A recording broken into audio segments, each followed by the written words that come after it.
प्रधानमंत्री नरेंद्र मोदी ने आज वीडियो कॉन्फ्रेंसिंग के जरिए अपने संसदीय क्षेत्र वाराणसी में दुनिया के सबसे लंबे रिवर क्रूज MV गंगा विलास और टेंट सिटी के उद्घाटन कार्यक्रम में शामिल हुए। प्रधानमंत्री ने वाराणसी और असम के डिब्रूगढ़ के बीच दुनिया के सबसे लंबे रिवर क्रूज MV गंगा विलास को हरी झंडी दिखाई। इतना ही नहीं, प्रधानमंत्री नरेंद्र मोदी ने काशी के साथ बिहार और पश्चिम बंगाल की 1200 करोड़ रुपए की 10 परियोजनाओं का लोकार्पण और शिलान्यास किया। इस दौरान प्रधानमंत्री नरेंद्र मोदी ने कहा कि क्रूज टूरिज्म का नया दौर इस क्षेत्र में रोजगार, स्वरोजगार के नए अवसर देगा। ये क्रूज जहां से भी गुजरेगा वहां विकास की नई रोशनी लाएगा। बता दें कि MV गंगा विलास 51 दिनों में भारत के 5 राज्यों और बांग्लादेश के कुछ हिस्सों से होकर 3200 किलोमीटर की यात्रा करेगा। यह उत्तर प्रदेश के वाराणसी से अपनी यात्रा शुरू करेगा और बांग्लादेश होते हुए असम के डिब्रूगढ़ पहुंचेगी। अंतर्राष्ट्रीय मुद्रा कोष यानी IMF की प्रबंध निदेशक क्रिस्टालिना ने भारत के बारे में बड़ी बात कही है। उन्होंने कहा कि ऐसे समय में जब दुनिया आर्थिक सुस्ती और कई संकटों का सामना कर रही है, हमें G20 में भारत के नेतृत्व पर काफी भरोसा है। उन्होंने कहा, भारत वैश्विक औसत से बेहतर प्रदर्शन करने वाले देशों में शामिल है। IMF की MD ने भारत के डिजिटलीकरण की सराहना की है। उन्होंने कहा, हम देखते हैं कि कैसे भारत ने बहुत अच्छी तरह से देश में डिजिटलीकरण को पब्लिक और प्राइवेट सेक्टर में लागू किया है। साथ ही उन्होंने कहा कि भारत निश्चित रूप से विकास को प्रभावित करता है। दक्षिण सूडान में संयुक्त राष्ट्र मिशन में तैनात भारतीय शांति सैनिकों को एक पुरस्कार समारोह के दौरान प्रतिष्ठित संयुक्त राष्ट्र पदक से सम्मानित किया गया है। इस समारोह का नेतृत्व पहली बार भारतीय सेना की महिला अधिकारियों ने किया।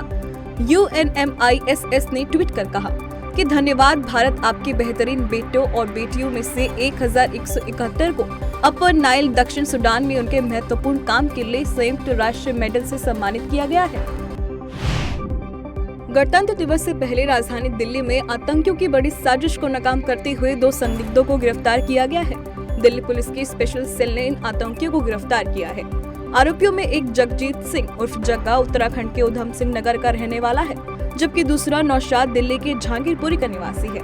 आरोपियों के पास से 3 पिस्टल और 22 जिंदा कारतूस भी बरामद किए गए हैं। पुलिस ने बताया कि नौशाद हत्या के 2 मामलों में आजीवन कारावास की सजा काट चुका है और वह आतंकी संगठन हरकत उल अंसार से जुड़ा हुआ था। साथ ही पुलिस ने बताया कि जगजीत उर्फ जग्गा कुख्यात बनबिहा गिरोह का सदस्य है। बनबिहा गिरोह विदेश से संचालित किया जाता है।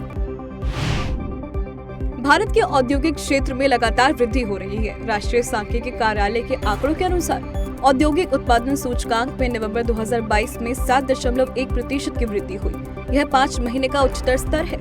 वहीं विनिर्माण क्षेत्र में नवंबर 2022 में 6.1% की वृद्धि हुई, जबकि खनन उत्पादन नवंबर महीने में 9.7% की दर से बढ़ा। वहीं एक साल पहले इसी महीने में वृद्धि दर 4.9% थी। बिजली उत्पादन 12.7% की दर से बढ़ा, जबकि एक साल पहले नवंबर महीने में यह 2.1% की दर से बढ़ा था। आंकड़ों के अनुसार पूंजीगत सामान खंड में नवंबर महीने में 20.7% की अच्छी हुई। बुनियादी ढांचा व विनिर्माण वस्तुओं के क्षेत्र में भी नवंबर महीने में इनमें 12.8% की वृद्धि हुई है। केंद्र सरकार की नीतियों से देश में अब महंगाई और भी नीचे आ गई है। सांख्यिकी और कार्यक्रम कार्यान्वयन मंत्रालय ने दिसंबर के महीने में खुदरा मुद्रास्फीति के आंकड़े जारी किए हैं, जिसके अनुसार दिसंबर में खुदरा महंगाई दर यानी CPI घटकर 5.72% हो गई है, जबकि नवंबर में यह आंकड़ा 5.88% था।